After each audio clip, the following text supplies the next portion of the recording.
श्री शिव महापुराण रुद्र संहिता पार्वती खंड अथ 255 अध्याय। हिमालय द्वारा सभी बरातियों को भोजन कराना। शिव का विश्वकर्मा द्वारा निर्वास ग्रह में शयन करके प्रातःकाल जनवासे में आगमन। ब्रह्मोवाच अथ शैलवरस्तात् हिमवान् भाग्य सप्तमः प्राणगणं रचयामास भोजनार्थं विचक्षणः। ब्रह्मा जी बोले, हे तात, इसके बाद भाग्यवान एवं बुद्धिमान पर्वत श्रेष्ठ हिमालय ने सबको भोजन कराने के लिए आंगन को सजाया।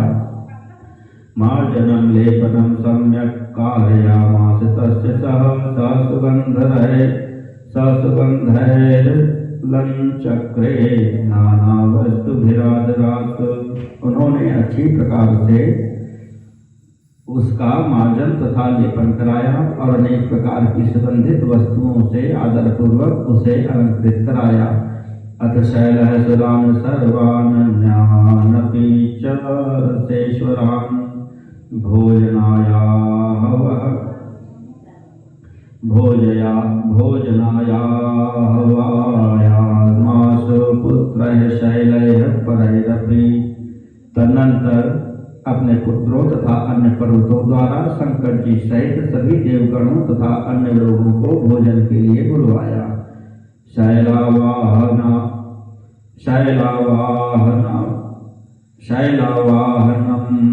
थाकर्ण्य स प्रभु साच्युतो मुने सर्वैः सुरादिभिस्तत्र भोजनाय ययौ मुदा। हे मुने, हिमालय के आमंत्रण को सुनकर विष्णु तथा सभी देवता आदि के साथ वे प्रभु प्रसन्नता के साथ भोजन के लिए वहां गए। गिरि प्रभुं च सर्वांस्तांसु सत्कृत्य यथा विधि मुदोपवेशयामास सत्पीठेषु गृहान्तरे नानासु भोज्य वस्तूनि परिवेश्य च तत्पुनः सांजलिर्भोजनायाभ्यां चक्रे विज्ञप्तिमानतः। हिमालय ने प्रभु तथा उन सभी देवगणों का यथोचित सत्कार करके घर के भीतर उत्तम आसनों पर प्रसन्नता के साथ बैठाया और उन्हें अनेक प्रकार की सुभोज्य वस्तुओं को परोसकर नम्रता पूर्वक हाथ जोड़कर भोजन के लिए प्रार्थना की। अत सम्मानितास्तत्र देवा विष्णु पुरोगमाः सदाशिवं पुरस्कृत्य बुभुजुः सकलाशते।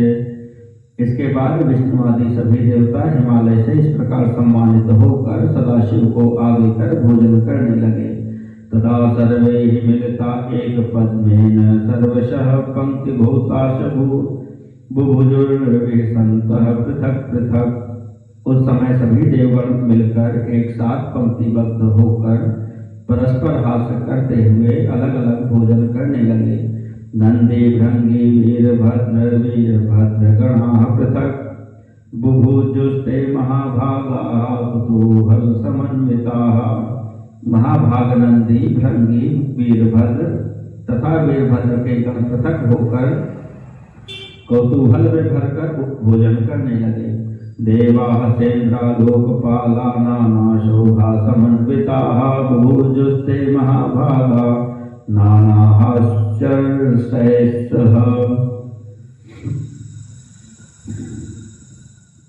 अनेक प्रकार की शोभा से संपन्न महाभाग इंद्र आदि लोकपाल तथा देवगण अनेक प्रकार के हास परिहास के साथ भोजन करने लगे।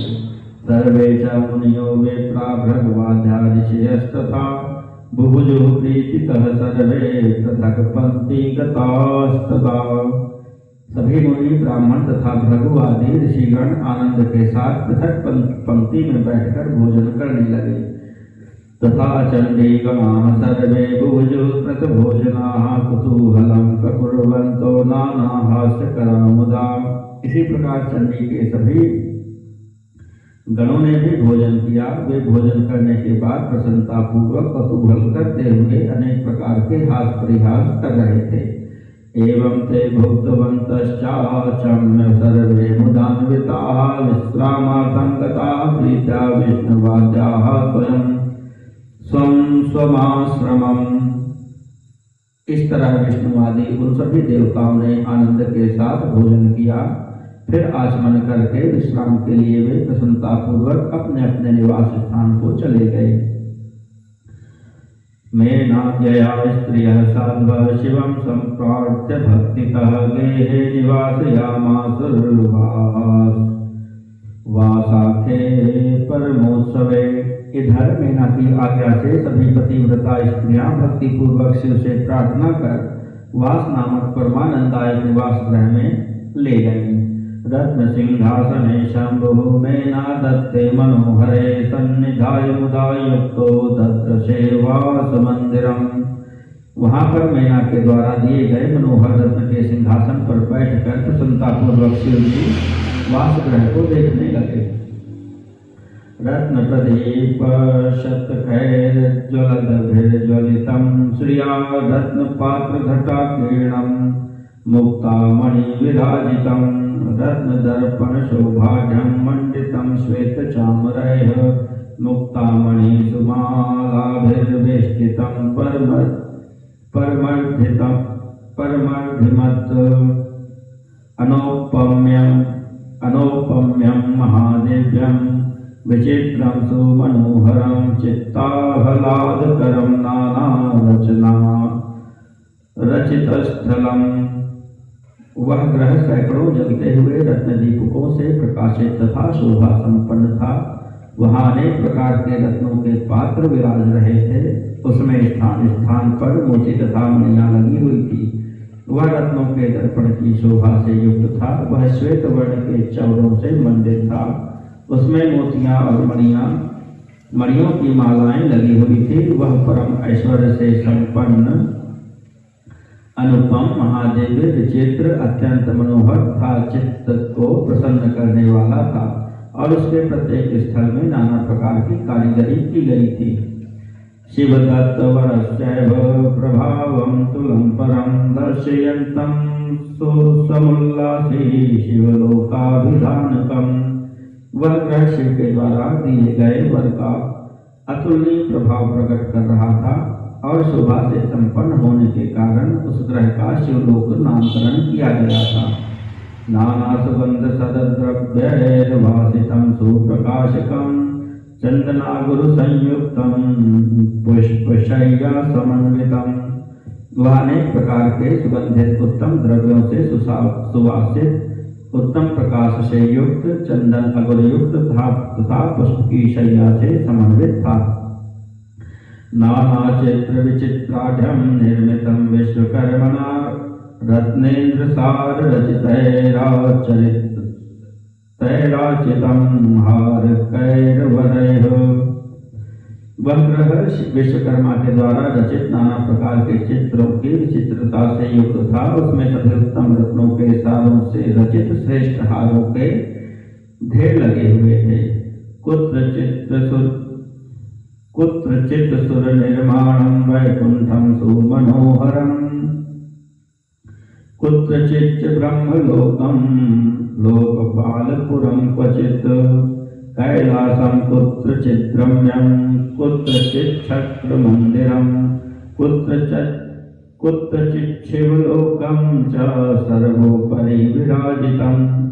कहीं देवताओं के लिए अत्यंत मनोहर वैकुंठ बना हुआ था, कहीं ब्रह्मलोक बना हुआ था, कहीं लोकपालों का पुर बना हुआ था और कहीं मनोहर कैलाश बना हुआ था।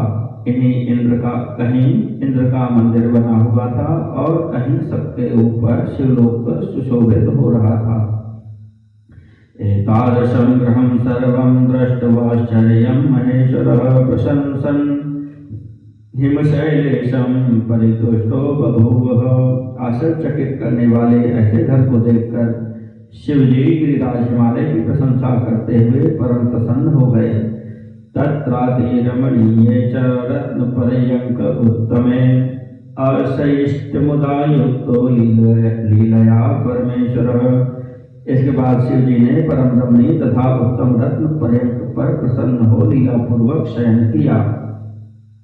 हिमाचलस्य स्वधात्रन् भोजयामास कृष्णशः सर्वानन्यांश सुप्रीत्या शेषकृत्यं चकारः। हिमालय ने अपने सभी भाइयों तथा अन्य लोगों को बड़े प्रेम से भोजन कराया तथा शेष कृत्य पूर्ण किया। एवं कुर्वति शैलेशे स्वपिति प्रेष्ठ ईश्वरे व्यतीता रजनी सर्वा प्रातः कालो बभूव। इस प्रकार हिमालय को सब कार्य पूर्ण करते हुए एवं ईश्वर शिव जी को शयन करते हुए सारी रात बीत गई और प्रभात काल उपस्थित हो गया। अथ प्रभात काले च धृत्युत्साह परायणाः नाना प्रकार वाद्यानि वादयान चक्रिरे जनाः। तब प्रातः काल होने पर धैर्य एवं उत्साह से भरे हुए लोग अनेक प्रकार के बाजे बजाने लगे। सर्वे सुराः समुत्तथुर्विष्णुवाद्याः सुमुदान्विताः स्वेष्टं संस्मृत्य देवेशं सज्जीभूताः ससंभ्रमाः स्ववाहनानि सज्जानि कैलासं गन्तुमुत्सुकाः कृत्वा सम्प्रेषयामासुर्धर्मं शिवसमीपतः वासगेहमथागत्य धर्मो नारायणाज्ञया उवाच शंकरं योगी योगीशं समयोचितम्। विष्णु आदि सभी देवगण उठ गए और अपने इष्टदेव शंकर का स्मरण कर प्रसन्नता के साथ शीघ्रता से सज्जित होकर कैलाश को गए। अपने अपने वाहनों को सजाकर कैलाश जाने के लिए उत्सुक उन लोगों ने शिव जी के समीप धर्म को भेजा। तत्पश्चात नारायण की आज्ञा से निवास गृह में आकर योगी धर्म योगीश्वर शंकर से समयोचित वचन कहने लगे। धर्मवाच उत्तिष्ठोत्तिष्ठ भद्रं ते भवनः प्रमथाधिप जनावासं समागच्छ कृतार्थं कुरु तत्कृतां। धर्म बोले, हे भव उठिए उठिए, आपका कल्याण हो। हे प्रमथाधिप जनवासे में चलिए और वहां उन सभी को कृतार्थ कीजिए।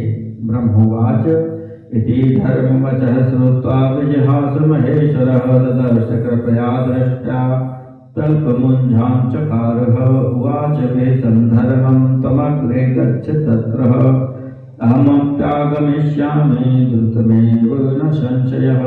ब्रह्मा जी बोले, हे नारद, धर्मराज के इस प्रकार वचन को सुनकर शिव जी हंसे। उन्होंने कृपा दृष्टि से धर्म की ओर देखा और शैया का परित्याग किया। वे हंसते हुए धर्म से कहने लगे, तुम आगे चलो, मैं भी वहां शीघ्र ही जाऊंगा, इसमें संदेह नहीं है।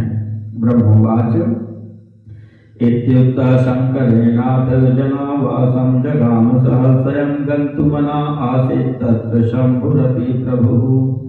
ब्रह्मा जी बोले, शंकर जी के द्वारा इस प्रकार कहे जाने पर धर्मराज जनवासे में गए और बाद में स्वयं प्रभु शंकर जी भी वहां जाने का विचार करने लगे। तज्ज्ञात्वा स्त्रीगणः सोऽसौ तत्रागच्छन् महोत्सवः चक्रे मङ्गलगानमे पश्यन् शम्भुपदद्वयम्। अल्शम्भुर्भवाचारी प्रातः कृत्यं विधाय च मेनामामन्त्र्यपुत्रं च जनावासं जगाम सः। इसे जानकर स्त्रियां आनंद में भरकर वहां पहुंच गईं और शिव के दोनों चरणों को देखती हुई मंगलगान करने लगीं। इसके बाद वे शिव जी लोकाचार प्रदर्शित करते हुए प्रातः कृत्य करके मेनावम पर्वतराज से आज्ञा लेकर जनवासे में गए। महोत्सवस्तदाचासीद्वेदध्वनिर्भून्मुने वाद्यानि वादयामासुर्जनाश्चतुर्विधानि च। हे मुने, उस समय महोत्सव होने लगा, वेद ध्वनि होने लगी और लोग चारों प्रकार के बाजे बजाने लगे। शंभुरागत्य स्वस्थानं वन्दे च मुनिस्तदा हरिं च मां भवाचारात् वन्दितो भूत्सुरादिभिः। शिव जी ने अपने स्थान पर आकर मुनियों को, मुझे तथा विष्णु को प्रणाम किया तथा देवता आदि ने भी लौकिक आचारवश उनकी वंदना की। जय शब्दो बभूवात नमः शब्दस्तथैव च वेदध्वनिश्च शुभदो महाकोलाहलो भवत। उस समय चारों ओर जय शब्द, नमः शब्द और मंगलदायक के ध्वनि होने लगे। इस प्रकार महान कोलाहल व्याप्त हो गया। इति श्री शिव महापुराणे द्वितीयायां संहितायां तृतीये पार्वती खंडे वन वर्ग भोजन शिव शयन वर्णन नाम 52वाध्यायः।